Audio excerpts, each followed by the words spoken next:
三总一个神经科的医师月初因为无同意帮病人开巴氏量表，互家属拍，嘛互巴氏量表问题引起关注。卫生福利部按算6月中会甲劳动部来讨论，看敢要用照顾管理评估量表来取代。劳动部嘛表示讲会尽量来简单申请的流程。民间团体嘛建议讲，除了巴氏量表，其他各种的文件，希望讲会当互相信任，来减轻病人佮有照顾者的负担。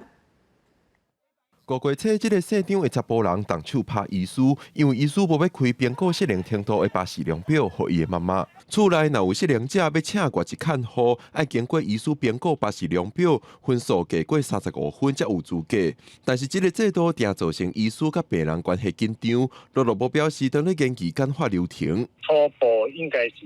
为头一届申请伊。甲中心来申请，这个过程若是讲年岁较大的长者吼，咱来思考看，当然来检讨简化因吼，搁去到病院中心来开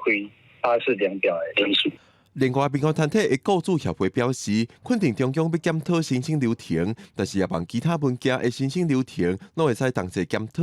亲像大多适龄者毋拿巴氏量表，是有侪文件甲证明爱申请，但是各文件之间的适龄标准通互相信任，对适龄者甲照顾者来讲，拢会较利便。除了巴氏量表，我们在长照那边有另外一个量表，那还有什么身障手册等等，这些所有涉及的单位，包括社会局啊、劳工局啊，或者是长照中心在地方这边的，那当然是以中央的劳动部、卫福部这些相关的单位都要一起来把这样的量表整合，而不要让民众疲于奔命。伫6月中，劳动部会参卫福部甲医师团体做阵开会，讨论现行巴氏量表的制度。另外，伫现主时有80岁以上的适龄者，搁一摆申请挂一看护，免搁再评估的制度。伫会议当中也会讨论扩大使用对象。针对外界有废除巴氏量表的想法，劳动部表示，烦恼会造成申请资源滥用，目前无考虑。